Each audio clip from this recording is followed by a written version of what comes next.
Hi, good evening. Today I am going to focus on the importance of Tarique Rahman. Tarique Rahman is such a person who was merely an idea among the people of Bangladesh for 17 years. For last 17 years, Tarique Rahman was in London and he was staying there with his wife and daughter. His wife a cardiologist and her daughter a barrister.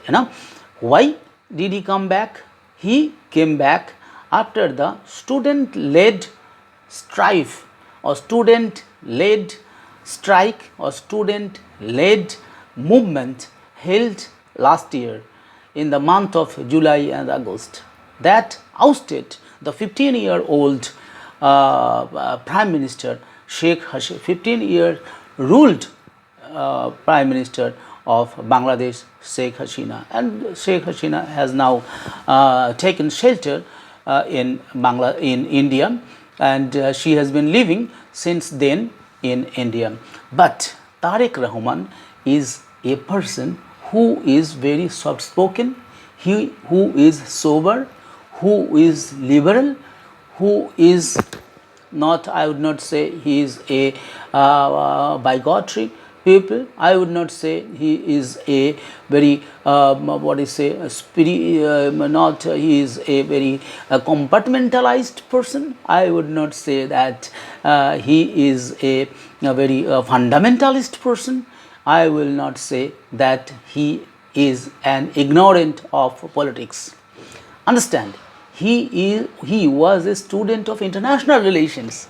So I myself, being a student of political science from India, I understand very well what is the significance of a person of international relations if he has been given a chance to run or rule a country. You see here, our India's foreign minister is Jaishankar.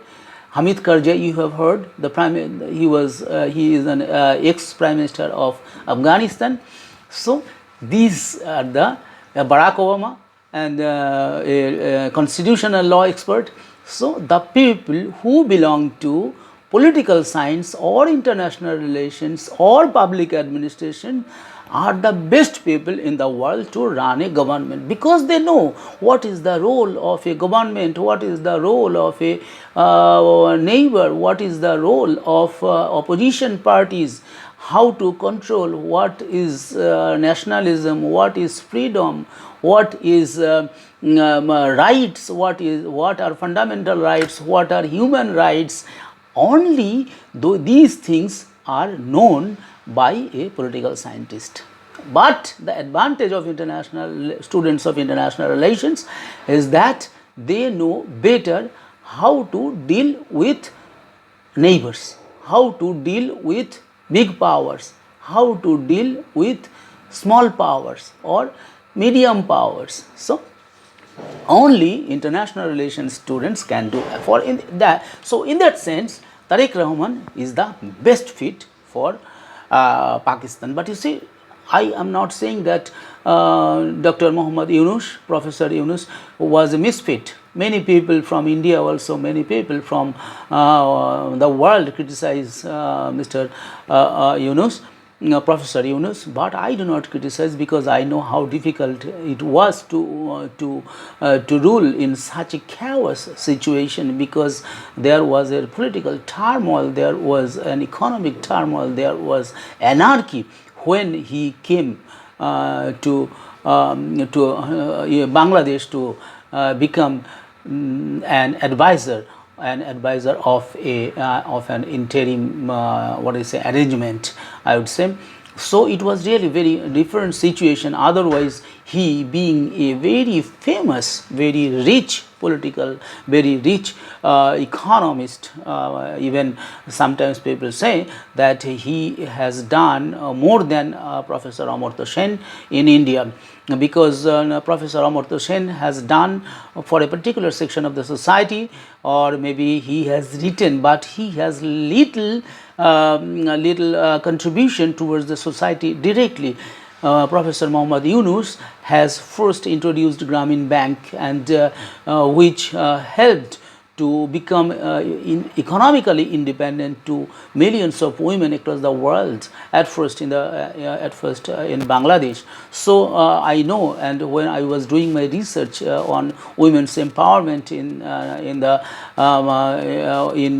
2002-3 to 2008-9, I studied him very extensively, and I know that how sincerely, being an economist, he tried to empower women and girls across the villages and rural areas of Bangladesh and out of Bangladesh. Okay, so Tarique Rahman is on February 12.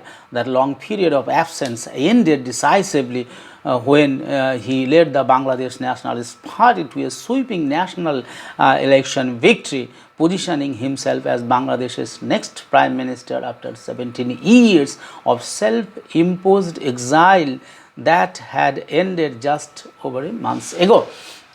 But it is his fortune, that good fortune, that Tarique Rahman has been able to attend his mother's funeral procession and funeral activities. Okay, so Tarique Rahman is going to sworn in as the Prime Minister of Bangladesh tomorrow, that is 17 February.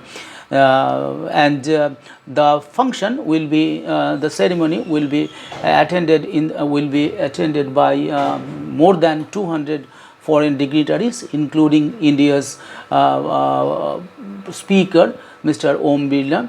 Though Prime Minister Narendra Modi was invited to attend the ceremony, but due to his preoccupied or some pre-planned programs, he will not be able to attend, but he will send our honorable the Speaker of Lok Sabha, Mr. Om Birla. He will attend the ceremony.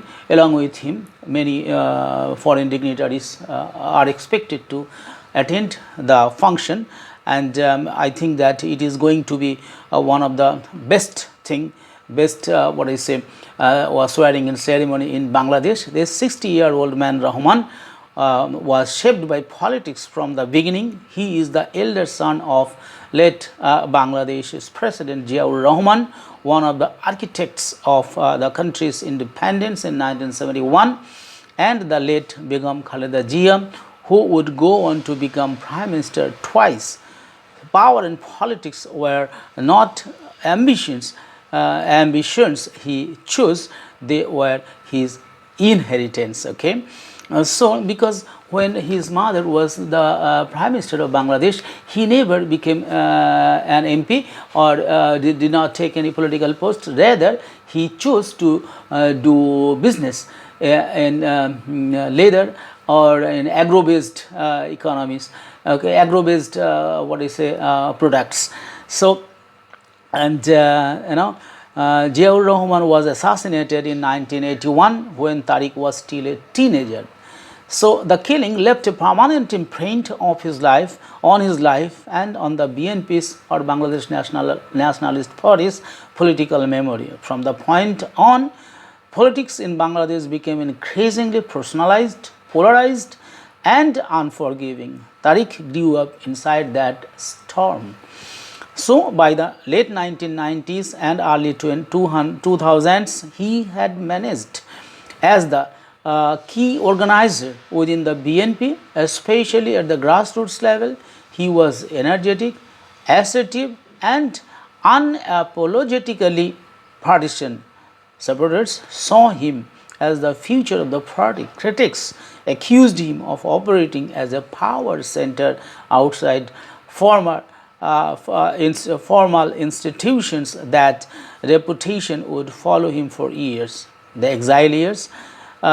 He was self-exiled in 2008 after his mother's second premiership ended in 2006. After a military-backed caretaker government launched a sweeping anti-corruption drive, Rahman left Bangladesh for London officially for medical treatment. So before that, in 2007, he was arrested and badly beaten in the prison, so much so that he complained that his limbs were not working. Okay, so when when he left with heavy heart and with physical pain in his body and mental shock with him to London. He left Bangladesh with mental shock and physical pain with him. So during those years, Bangladesh's political space narrowed under Sheikh Hasina led Awami League government. The BNP was pushed to the margins. Senior leaders were targeted, jailed. Elections lost credibly. Rahman watched from afar as his mother Khaleda Zia was imprisoned and later released under restrictions, and as the BNP slowly hollowed out. So this is a very bad culture when one government remains in or comes in power. That government tries to implicate the former rulers and try to send them jail and put heavily restrictions on those parties and do not allow them to do politics or do business or do any other activities or processions. So this is a very bad an example of bad political culture is being existing in the world as a whole. So elections lost credibility. Rahman watched from afar as his mother Khaleda Zia was imprisoned, and afterwards she was released. So exiled Tarique Rahman integrated during his years in Britain describe a man who had gradually started to speak less and listen more. So I can say that this period of staying in London was a transformation period. He transformed himself from a vocal, from a brilliant, from an energetic young man to a matured, to a soft-spoken, to a better listener to the people. So this transformation has made him a sage-like person. So this kind of transformation, if it is true and if it is genuine, then it is the fortune of Bangladesh that this kind of Prime Minister has been received by our neighboring country, with whom we have long border of more than 4,000 miles. More than 4,000 miles of border, and open many areas are open. So every day nearly Bangladeshi people do cross the border and come in India in this way, mainly in Bangladesh and Bangladesh, Assam, Tripura, and they are increasing our population. They are creating problem. Many of them are associated with criminal activities also. I would say that these kind of problems of this border crisis, terrorism crisis, infiltration crisis will be curtailed, will be shortened under the Prime Minister of Tarique Rahman, because I am very much sure that Tarique Rahman is the person who will definitely take the country ahead, because he is a far-sighted person, he is a foreseer, he is an educated person, he is a student of international relations, and he is guided at home by his cardiologist wife and barrister daughter. You see the environment where he stays, with whom he lives every night, almost every night. So if a man is guided by these two types of these two great women, a man can never be a bad person. He can never support rape. He can never support the blazing of the minorities' homes. He will never support the damage caused by the insurgencies or insurgents within Bangladesh territory. He will never tolerate the corruption. He will never tolerate the bad activities or criminal activities. He will never support women's disempowerment. He will never support women's molestation, because he has a daughter. He himself has a daughter. So he will never support this, I am very much sure. So India likes this kind of situation. If Bangladesh works according to its words so far given by Mr. Tarique Rahman, I am very much sure in the days to come, both Bangladesh and India will thrive, will grow, will increase their holistic relationship. It's international relation, it's domestic relation, it's sports relation, it's cultural relation, it's academic relation, everything in every sphere, in trade relation and trade, transportation, everywhere there will be progress, and everywhere there will be fraternity. Everywhere there will be very tight relationship, and on the basis of this tight relationship of both the premiers or both people to people, both the countries will enjoy peace. And when both the countries will enjoy peace, there will be progress. When there will be progress, there will be stability. And in this volatile world, to gain stability is a rare element. And I am very much sure here in India, Prime Minister Narendra Modi is here, and in Bangladesh, Mr. Tarique Rahman will jointly work or do something that will be benefited to the people of both the countries and the world as a whole. When both the countries will thrive, when there will be peace, when there will be the infiltration will be stopped, when the fencing will be completed by India, and there will be peace and prosperity in Bangladesh, there will be peace and prosperity in India also. So I wish a very best of luck to Mr. Tarique Rahman. Thank you. Best of luck.